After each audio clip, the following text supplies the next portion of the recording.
The evening air was getting colder as Big Shaq stepped out of his car, pulling his designer jacket tighter around his shoulders. He was running late for the charity basketball game where he was supposed to perform at halftime. His manager had already called twice, but Shaq wasn't worried. The crowd would wait for him. They always did.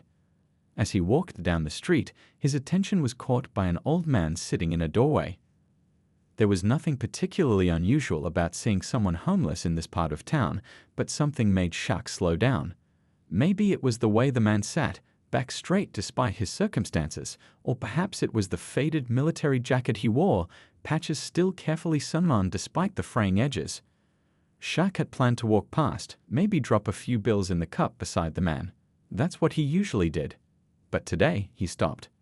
"You all right there, old-timer?" he asked, immediately feeling awkward about his choice of words.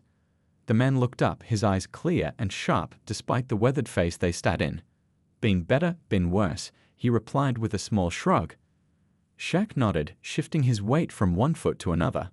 His phone buzzed again in his pocket, probably his manager having a meltdown about his absence. He ignored it. "I'm James," the old man said, not asking for money or even acknowledging Shaq's fame. It was refreshing. "I'm Shaq," he replied, then added unnecessarily, "Big Shaq." James nodded. "I know who you are. My grandson used to play your songs." There was a past tense there that Shaq caught but didn't ask about. "Mind if I?"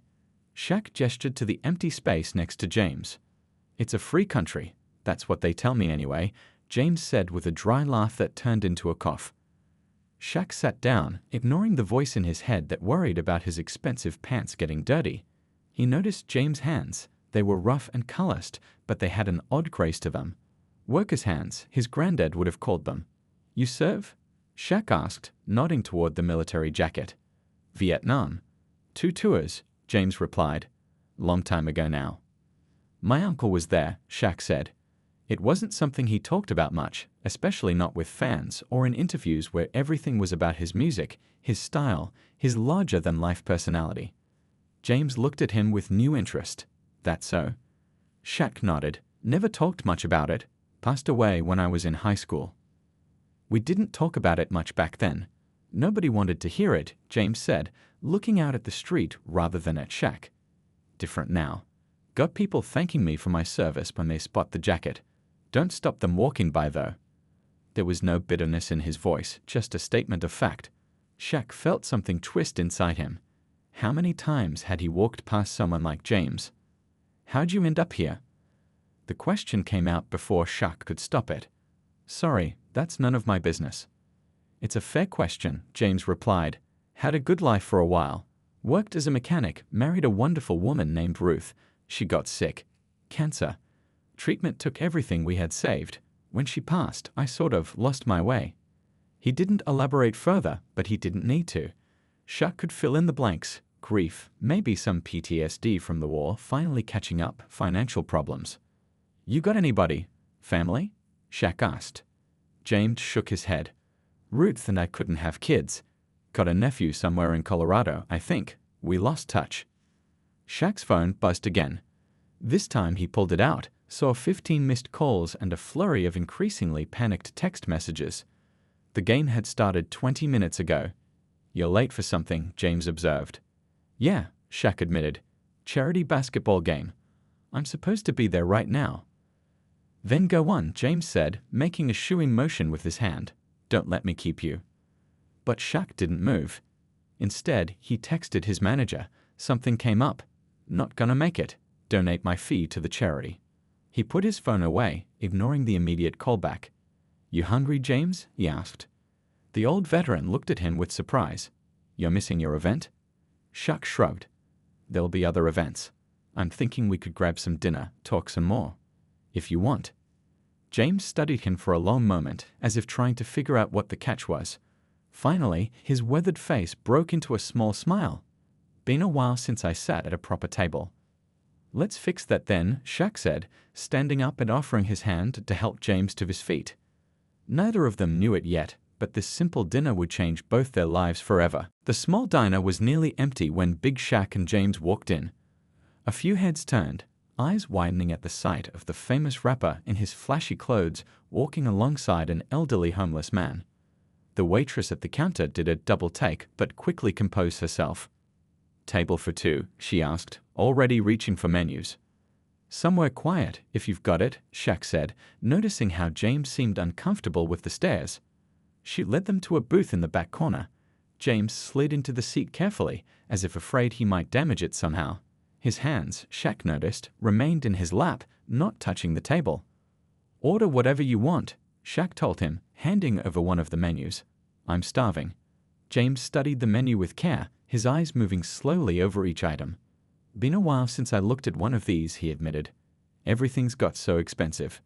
When the waitress came back, James ordered the simplest thing on the menu, a hamburger and coffee. Shaq ordered a steak, fries, and 2 milkshakes. "Never been much for fancy drinks," James said when the milkshakes arrived. "Try it," Shaq encouraged. "It's chocolate." James took a small sip, and for a moment his weathered face softened. "My wife Ruth used to make these at home," he said quietly. "Said it was cheaper than going out." "Tell me about her," Shaq said, genuinely curious. James seemed surprised by the interest. "She was a kindergarten teacher. Kids loved her. She had this way about her, could calm down the wildest child with just a few words." His voice grew warmer as he talked. "Met her after I came back from Mem. I was angry back then, messed up in the head. She straightened me out." "How long were you married?" Shaq asked. 42 years, James replied, pride evident in his voice. "Would have been 45 this December." Their food arrived, and James ate slowly, savoring each bite. Shaq had never seen someone appreciate a simple burger so much. After Ruth got sick, things went downhill fast.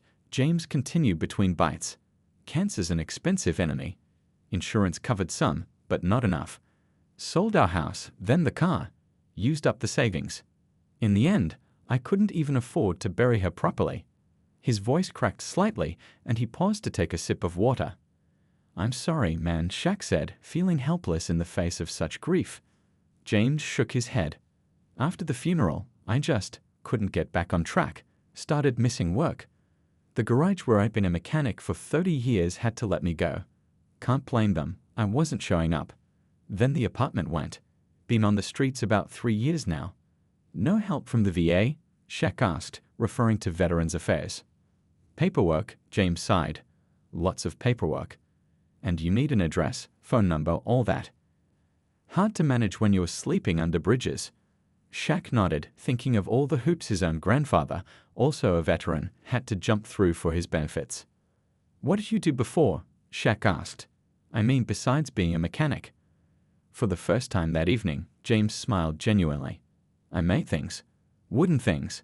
Furniture, toys, decorative boxes. Had a little workshop in our garage. Ruth used to say I had magic in my hands." His eyes grew distant, remembering. "My father taught me. Said a man should know how to create something beautiful with his hands." He looked down at his calloused fingers. "Haven't touched a piece of wood in years now." "You miss it?" Shaq asked. "Every day," James admitted. "There's something about taking a rough piece of wood and finding what's hiding inside it. It's peaceful. Makes the world make sense, even when it doesn't." Shaq watched as James finished his burger, noticing how he didn't waste a single crumb. It made him think about all the food he'd casually thrown away over the years, all the excess in his life. "You know what's funny?" James said suddenly. "I never expected to tell my story to anyone, especially not someone famous. Figured I'd just be another old man who disappeared without anyone noticing." The words hit Shaq hard. He thought about his own life, constantly surrounded by people, yet often feeling like no one really knew him. "I'm glad you told me," Shaq said honestly. And as the words left his mouth, an idea began forming in his mind, one that would surprise even himself. After they finished eating, Shaq paid the bill, leaving the waitress a tip that made her eyes widen. Outside, the night had grown colder, and James pulled his thin jacket tighter around his shoulders. "I should get you back," Shaq said, then hesitated. "Where do you usually?" He trailed off, unsure how to ask where James slept. "There's a spot under the Adams Street Bridge," James said matter-of-factly. "Not too many others there, safer that way." Shaq felt a knot form in his stomach. The Adams Street area wasn't known for being safe, especially at night. "I can give you money for a hotel," he offered. James shook his head. "Appreciate it, but most places won't rent to someone who looks like me. Besides, I've got my things at my spot." "What things?" Shaq asked before he could stop himself. "Just a backpack. Got my military ID, some photos of Ruth, a change of clothes." James smiled slightly. "Nothing worth stealing, but everything I've got." Shaq nodded, understanding. "Let me drive you, at least." In the car, an expensive SUV with leather seats and a sound system worth more than most people's monthly rent, James sat stiffly, as if afraid to fully settle in. The contrast between the luxury vehicle and the man's circumstances wasn't lost on Shaq. "You know," Shaq said as he drove, "I missed a charity game tonight." "Sorry about that," James replied, looking genuinely concerned. "Don't be. Wasn't your fault. I made a choice." Shaq tapped his fingers on the steering wheel. "Thing is, I do a lot of those events. Show up, perform, take some photos with kids, donate some money." "That's good of you," James said. "Is it though?" Shaq asked, surprising himself with the question. "I mean, yeah, the money helps, but I never stick around. Never see what happens after. Just move on to the next thing." James was quiet for a moment. Most people don't even do that much. They drove in silence for a few blocks before Shaq spoke again. "That woodworking you talked about, you ever think about doing it again?" The question seemed to catch James off guard. "Every day," he admitted. "But that life is gone now." "Why?" Shaq challenged gently. "I mean, the skills are still there, right? In your hands?" James looked down at his weathered hands. Wouldn't know where to start. No tools, no wood, no space. "What if you had all that?" Shaq asked. James turned to look at him, suspicion crossing his face. "What are you getting at?" Shaq pulled the car over to the side of the road, turning to face James fully. "I want to help you, man. For real help, not just a meal and some cash." "Why?"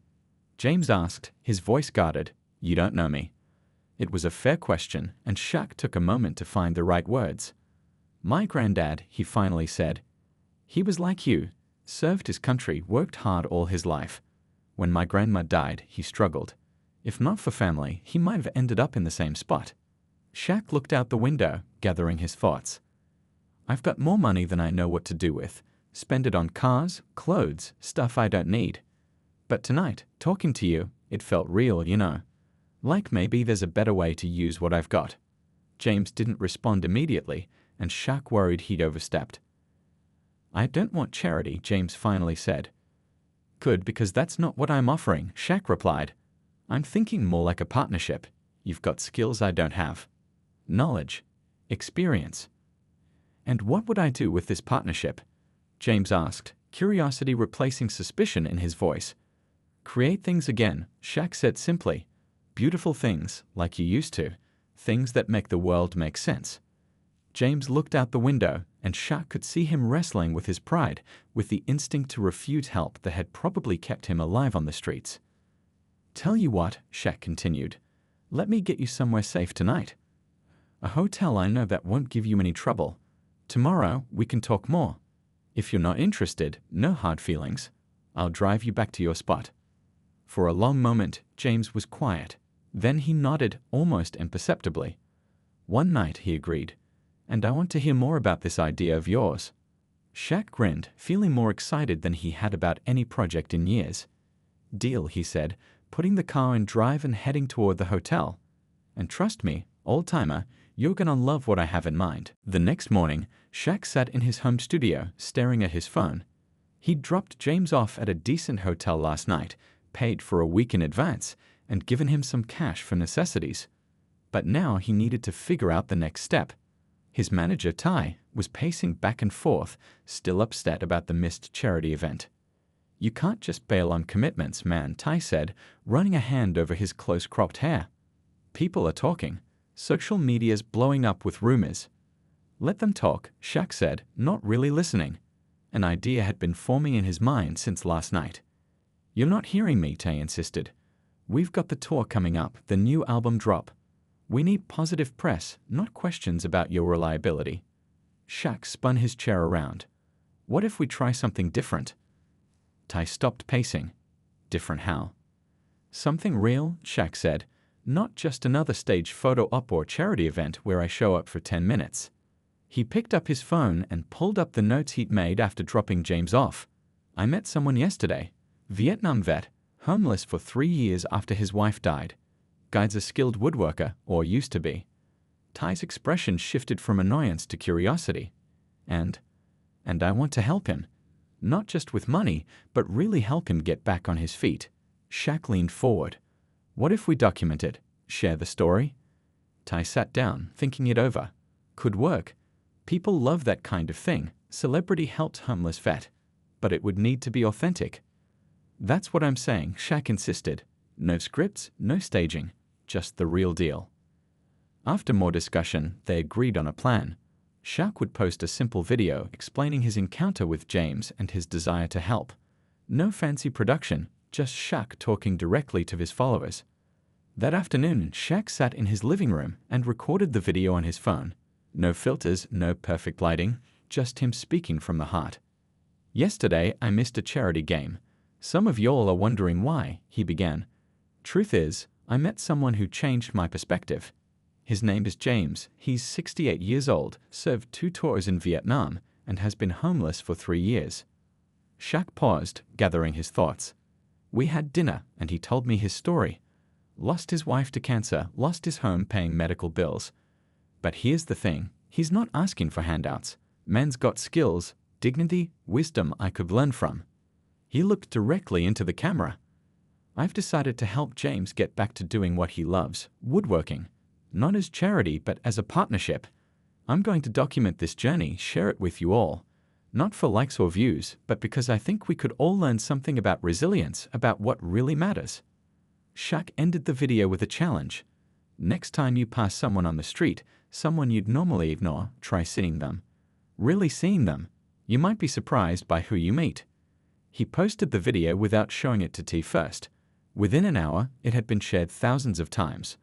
Comments poured in, some skeptical, claiming it was a publicity stunt, but many more supportive, sharing their own stories of hardship or encounters with homeless veterans.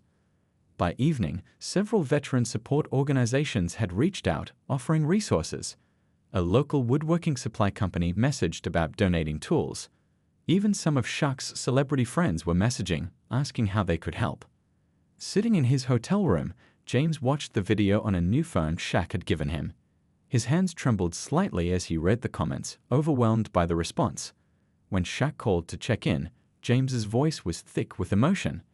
You didn't tell me you were going to do all this, he said quietly. Is it too much? Shaq asked, suddenly worried he overstepped. We can take it down if you want. There was a long pause before James replied. No, he finally said. It's just been a long time since anyone cared what happened to me. Well, get used to it, Shaq said, relief in his voice. Because a whole lot of people care now. The next day, they would begin looking at spaces for a small workshop.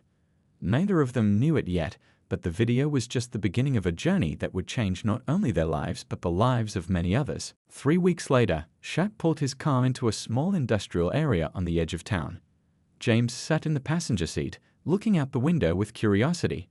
They'd spent these weeks meeting with veterans organizations, sorting out James's ID and paperwork, and getting him settled in temporary housing. But today was different. Today was the surprise Shaq had been working on. Where exactly are we going? James asked as they parked in front of a small brick building with a rolling metal door. Shaq grinned. You'll see. He grabbed a small box from the backseat and led James to the entrance. He unlocked the door and rolled it up, revealing an empty space about the size of a 2-car garage. The concrete floor was clean, the walls freshly painted white, and light streamed in through windows high on the wall. What is this place? James asked, stepping inside cautiously. It's yours, Shaq said simply, enjoying the look of confusion on James's face. Well, ours technically. I signed a 1-year lease. James walked further in, his footsteps echoing in the empty space. I don't understand. Shaq moved to the center of the room. Remember what you told me. About making things with your hands. About wood. Understanding slowly dawned on James's face. You didn't. I did, Shaq confirmed, unable to keep the excitement from his voice. This is your workshop, James.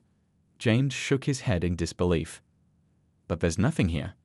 Not yet, Shaq agreed. That's the surprise part. He walked to the door and gave a wave. Moments later, a delivery truck backed up to the entrance.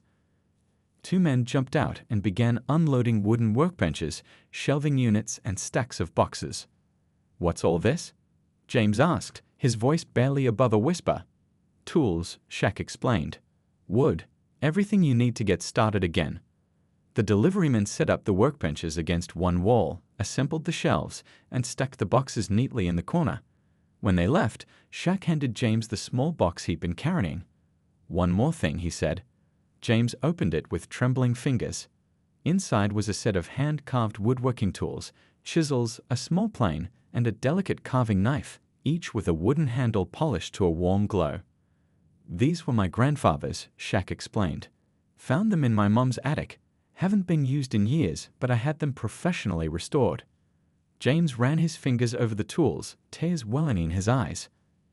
I can't accept these, he whispered. They're family heirlooms. And they should be used by someone who understands their value, Shaq insisted. My grandfather would have wanted that. James set the box down carefully and walked around the space, touching the workbenches, opening the boxes to reveal power tools, clamps, and stacks of different woods. The whole time, he moved as if in a dream, as if afraid it might all disappear if he blinked. I don't know what to say, he finally managed, his voice thick with emotion. You don't have to say anything, Shaq told him, but there is something you need to see. He pulled out his phone and showed James a website. What's this? James asked, squinting at the screen. It's your online store, Shaq explained. Well, it will be. Right now it's just a placeholder, but once you start making things, we'll sell them here. James's eyes widened. You think people would buy things I make? I know they would, Shaq said confidently. Every piece will come with a card telling a part of your story. People connect with stories, with meaning. James walked to the center of the room again, turning slowly to take it all in. For a moment, he seemed overwhelmed. Then he straightened his back, wiped his eyes, and looked at Shaq with newfound determination. When can I start? He asked. Shaq laughed, relieved to see the spark in the old veteran's eyes. Right now, if you want. James nodded, already rolling up his sleeves. Then let's not waste any more time. That afternoon, the sound of sanding and measuring filled the workshop. James moved with growing confidence, his hands remembering skills long dormant but never truly forgotten. And Shaq watched, filming snippets for his followers, but mostly just witnessing the remarkable transformation of a man reconnecting with his purpose. By evening, when they finally called it a day, James had laid out plans for his first projects, a series of small decorative boxes.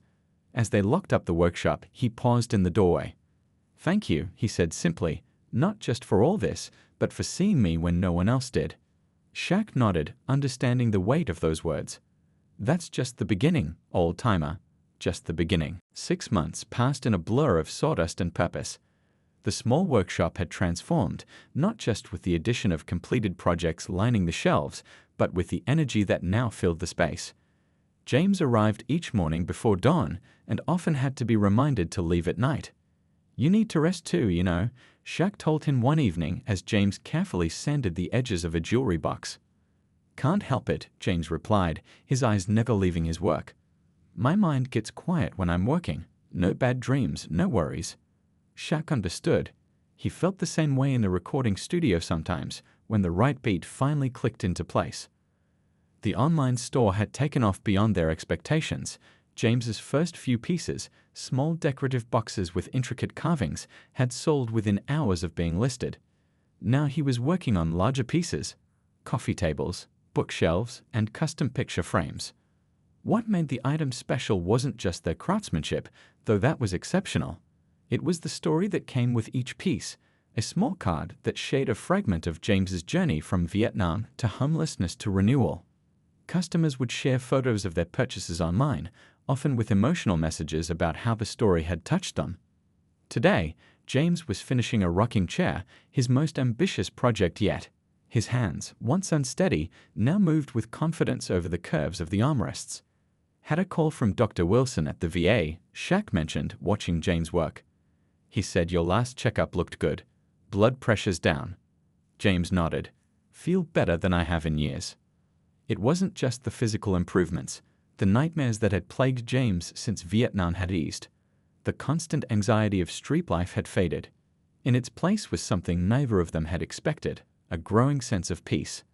Got something to show you, Shaq said, pulling out his laptop. Remember that interview we did last month? The local news piece. James glanced up. Hard to forget. Never been on TV before.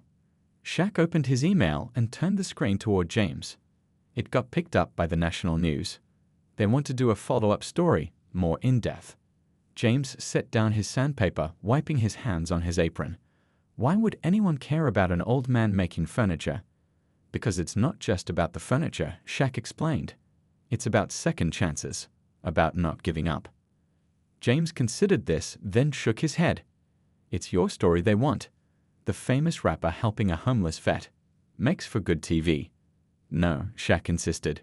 It's your story, James. I'm just lucky to be part of it. Before James could argue, the workshop door opened and a young man in his 20s walked in hesitantly. He wore faded jeans and a work shirt, and his eyes widened when he saw Shaq. Can I help you? James asked, always the first to greet customers who found their way to the workshop. I hope so, the young man said, his voice nervous. I saw the news story. About what you're doing here. James nodded, waiting for him to continue. My dad was in Iraq, the young man explained. Came back different. Couldn't hold a job. He's been living in his car for almost a year now. Shaq and James exchanged a look. I've tried everything, the young man continued. But he won't take handouts, even from family. Says he doesn't want to be a burden. James set down his tools completely and walked over. Sounds familiar, he said quietly. I was hoping. The young man hesitated. He used to work construction. Good with his hands. I thought maybe you could talk to him. Show him it's possible to start over. James was silent for a long moment, and Shaq knew he was thinking about all the pride and pain he carried for those years on the street. The shame that had kept him from reaching out, even when help might have been available. Bring him by tomorrow, James finally said, his voice firm. Can't promise anything, but I'll talk to him. The relief on the young man's face was immediate. Thank you, he said. Really thank you. After he left, James returned to his rocking chair, running his hand over the smooth wood. You know, he said thoughtfully, this workshop's bigger than I need for just me. Shaq smiled, understanding immediately what James was thinking. Might need a bigger space soon anyway. Orders keep coming in. James nodded, his eyes bright with purpose. Maybe it's time to pass on what I've learned. The way my father taught me. It was in that moment that their project became something more, not just one man's recovery, but potentially a model that could help others find their way back from the edge. 1 year after their first meeting, the workshop had grown into something neither James nor Shaq could have imagined. The small space now bustled with activity as 3 more veterans worked alongside James, each at their own station. There was Tom, who had served in Iraq and now specialized in intricate inlay work. Robert, who'd done 2 tours in Afghanistan and had a gift for turning bowls on the lathe. And Dave, the father of the young man who had walked into the shop 6 months ago, now creating stunning furniture from reclaimed wood. The Veterans Craft Initiative, as they called it now, had moved to a larger building with a proper showroom in the front where customers could see the craftsmen at work. A small plaque by the door told the story of how it all began, with a chance meeting between a rap star and a homeless veteran. Today was special. A TV crew from a national morning show had arrived to film a segment about their 1-year anniversary. The camera operator was setting up near James's workbench while a producer chatted with Shaq. You nervous? Shaq asked James, who was arranging his tools with more care than usual. Terrified, James admitted with a small smile. Give me a firefight over a TV camera any day. Shaq laughed. Just be yourself. That's what people connect with. The interviewer, a woman with a warm smile and professional demeanor, sat down with them both. After some preliminary questions about how they met and how the initiative started, she turned to James. James, you went from living under a bridge to running a successful business that now employs other veterans. What has that journey been like for you? James thought for a moment, his weathered hands resting on a half-finished jewelry box. "It's been about remembering who I am," he said finally. "For a while there, I forgot. When you're on the streets, you become invisible. People look past you. After a while, you start to disappear, even to yourself." He gestured around the workshop. "This place, these tools, they helped me remember. Every piece of wood has something hidden inside it. My job is to find it, bring it out. Turns out people are the same way." "And what about you, Shaq?" the interviewer asked. "Your music career was already successful. What made you take on this project?" Shaq leaned back in his chair. "Honestly, I was getting bored with my life. Everything was about image, about the next hit, the next big thing. Meeting James reminded me that there's more to life than being famous." "So this has changed you as well?" "Completely," Shaq nodded. "My new album is different, more personal, more real. And I spend more time here than in the studio these days. Something about the sound of sawdust and the smell of fresh wood that helps me think." After the interview, they gathered all the veterans for a group shot. As the camera flashed, Shaq realized something. He hadn't posted about the initiative on social media in months. It had stopped being about the likes and shares, the publicity or praise. It had become something much more meaningful. Later, as the crew packed up their equipment, a delivery truck arrived with a donation of premium hardwood. The driver, an older woman, asked specifically for James. "My husband was a Marine," she explained as she handed him the delivery slip. "Passed last year. He would have loved what you're doing here." James thanked her, his eyes betraying his emotion. When she left, he turned to Shaq. "You know what gets me?" he said quietly. "A year ago, I was nothing. Nobody. Now people know my name, respect what I do." "You were never nothing," Shaq corrected him. "Just forgotten for a while." As evening approached, the other veterans headed home to their families, another miracle that had seemed impossible a year before. James stayed behind, as he often did, working on a special project, a rocking chair for the Children's Hospital, where he now volunteered once a week, teaching young patients simple woodworking. Shaq pulled up a stool, watching James work in comfortable silence. Finally, he asked the question that had been on his mind all day. "You ever think about what would have happened if I hadn't stopped that night?" James looked up from his work, a peaceful expression on his face. "I used to wonder about that kind of thing. The what-ifs, not anymore." "Why not?" Shaq asked. James set down his chisel and ran his hand over the smooth curve of the rocking chair arm. "Because I believe good finds a way, sooner or later. If not you, maybe someone else. If not that night, maybe another." He smiled at Shaq, the lines around his eyes crinkling. "But I'm sure glad it was you, and I'm sure glad it was that night." Shaq nodded, understanding perfectly. Sometimes the biggest changes begin with the smallest moments of connection, one person truly seeing another and remembering that every story matters.